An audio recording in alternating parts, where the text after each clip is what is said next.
So how do you stop doing that thing you do? How do you even identify that you're doing that thing you do that's keeping you from your alignment? Well, the first way to recognize that you're doing that thing you do that's keeping you from it is you feel negative emotion. And don't worry, if you don't notice the negative emotion and you keep doing that thing you do, the negative emotion will get more.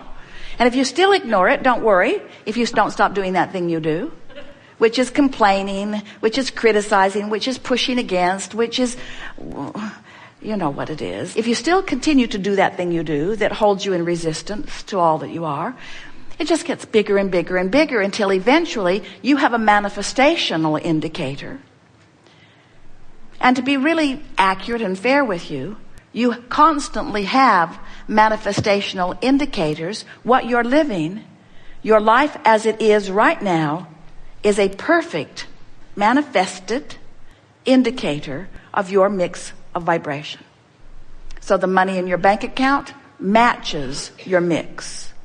The condition of your body matches your mix. The clarity of your mind matches your mix. The people you're hanging around with match your mix. The way people treat you in traffic matches your mix of vibration. Everything that is happening to you is a perfect law of attraction response to what you've got going on vibrationally. So, do you get the angle that we're offering to you here today? If you could just hear us clearly and make a decision that you are going to do a little more ignoring reality as it is, and a little more looking in the direction of the vibrational reality that you have launched. Talking more about where you're going and less about where you are. Talking more about what you want and why you want it and less about how it's going to come, where it's going to come from, who's going to bring it, and when it's going to get there. As you talk about who you really are and what you really want, you will find yourself hanging around in the vicinity of this vortex where you will finally be. And these are the words we want to ring through you forevermore. We want you to know that in your vortex of creation, where the larger part of you is, law of attraction responding to the vibration of you, all cooperative components are assembled. And the question that you want to ask yourself all day, every day is, am I a cooperative component? And the answer is, if you're frisky, yes. If you're exhilarated, yes. If you're loving someone, yes. If you're happy, yes. If you're ornery, no. If you're afraid, no, no, no, no. If you're criticizing, no. If you're worried about money, no, no, no, no, no, no, no, no, no, no, no, no, no, no, no, no. You have control of your relationship to the vortex. And it is our desire to use everything that we have to convince you, better word, to remind you, better word, to reawaken within you, better word, to restore you to your knowledge of the existence of this vortex, so that never again will you stand in an unwanted place and feel very much about it. Just say, oh, something to want. Esther was dusting. They brought home from a store. They talked the owner into selling them the display cabinets in a beautiful art store. And the display cabinets were beautiful. They were chrome and glass and gilded and fragile. They didn't realize that the shelves were sitting on posts, and the posts were stable, but the shelves had nothing to sustain them, front and back. And Esther, one day, took her dust cloth and just laid it on the top shelf. And as she barely moved the cloth, the big, heavy glass fell off its little post and crashed to the shelf below it, which crashed to the shelf below it, which crashed to the shelf below it, and broke everything on the shelf. All of the Yadros and Sabinas and all the pretty things that they'd been gathering around. And Jerry heard the crash from the other room and said, don't move, don't move, don't move. Esther standing there in her bare feet with shards of glass actually stuck in the floor all around her. No glass in her feet. And Jerry came into the room and said, oh good, something to want.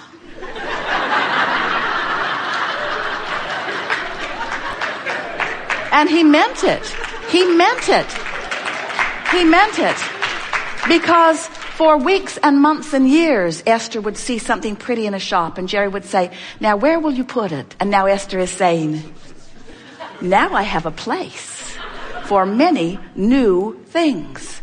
And we want you to understand, frivolous and unimportant as that story may seem to you, that is the spirit with which you come into this experience, because life is about expansion and expansion is about more.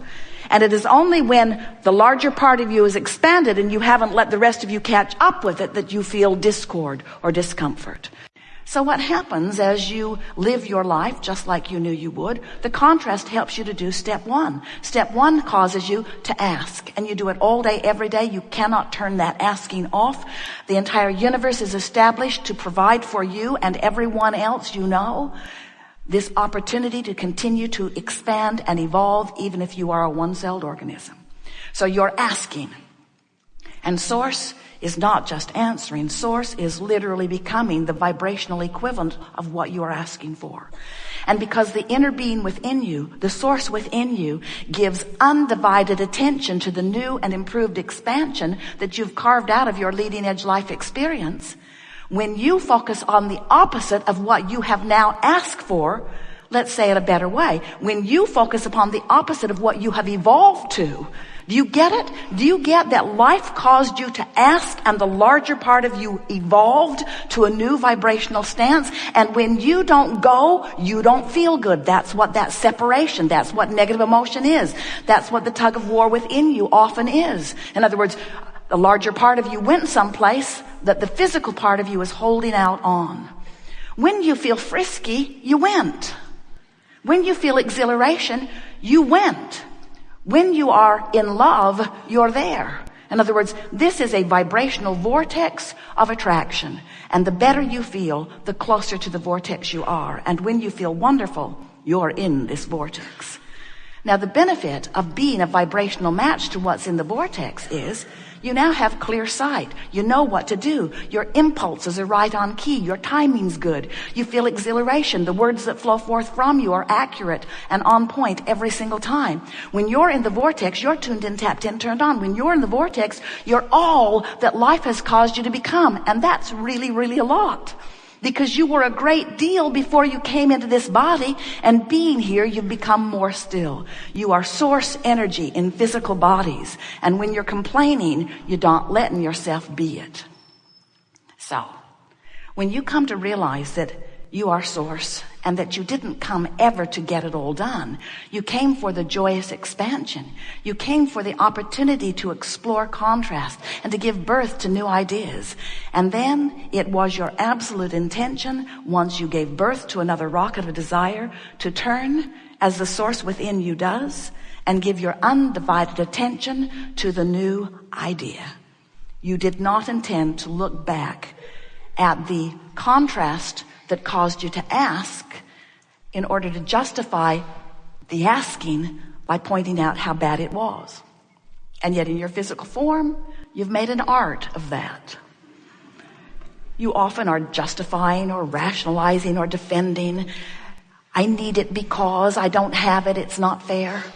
And whenever you feel those emotions that feel like injustice or unfairness, whenever you feel those emotions that feel like fear or worry, whenever you feel those emotions that feel like doubt, whenever you feel depressed, whenever you feel discouraged, whenever you feel anger, whenever you feel overwhelmed or frustration, whenever you feel those negative emotions, what it means is life has caused you to expand. The larger part of you did, but you're still beating the drum of what caused the expansion, and you're not up to speed, and therefore not in the vortex, and therefore not a cooperative component to what you've asked for. And in order for the manifestations to occur in your life experience, you've got to be in the vortex. You've got to be up to speed with what you're asking for. And here's the thing that we really want you to understand. In this vortex of creation where the larger part of you dwells, where law of attraction is assembling all cooperative components, that is the key reference for you to take away from this gathering. All cooperative components have already been assembled for the manifesting of all things that you are asking for. But the question that we want you to become aware of as you're here in this workshop today, we want you to ask yourself, am I in my physical form a cooperative component? And the answer is often you're the only uncooperative component. Because you're still beating the drum of I don't have enough, I don't have enough, I don't have enough. And you know why that is? Because your awareness of your reality has your nearly undivided attention. You're so busy looking at what is that you've forgotten that what is was only and will only ever be the bouncing off place for this vortex of creation where all things are happening. We have enjoyed this interaction more than words can convey. It is exhilarating to come together with the likes of you who are out here exploring the contrast. It is our desire to impart to you our appreciation of your important part and to shine a bright light on what you've managed to create, which is present tense for us and only slightly future tense for you. It has been satisfying to feel you resonating with the vibrational concepts of the vortex. And it is pleasing to us that you are more awakened to your individual awareness of your proximity to who you really are. If you heard nothing from us at all, like you've heard today, but if you had heard from your grandmother that it's always best to think thoughts that please you, you would still know everything that is important to you. We make too much of this, really we do. But mostly as we try to figure out all that stuff that's outside the vortex. Because when you get into vibrational alignment with who you really are, then everything that you are begins to take on a new light. You begin to remember the bigness of who you are, and even more, the worthiness and the rightness of who you are. And along with that comes appreciation, not only for who you are, but for who others are. When you get the big picture of the value of all this contrast, then you can look at the differences that they are believing or the differences that they are living. And in those differences, you can begin to feel appreciation for the broadness of the playground that it creates for all of you. But it is only when you garner control of your own focus that you will be able to appreciate them in their differences rather than fear them. It is only when you understand that law of attraction is the basis of this universe and that there is no assertion anywhere. Nothing can assert itself into your experience. When you reach the place that you're understanding that in this attraction-based universe, that when you look at something and say yes to it, you include it in your vibration. But when you look at something and shout no to it, you include it in your vibration. But even more important, when you look at something and shout no at it, and it gives you that awful feeling that you call any number of negative emotions, that what it really means is you are taking a vibrational stance, a mental stance, a human physical stance that the source within you is not taking. And in doing so, you have created a departure, a temporary vibrational departure from the whole of that which is you. And therein lies your struggle. And therein lies 100% of your struggle. The only struggle that exists in the human experience, or any other, but it's mostly struggle in the human experience, exists because your life has caused you to expand. And for some screwy reason, you're not taking the expansion. Not yet, at least. We've enjoyed this immensely. There is great love here for you.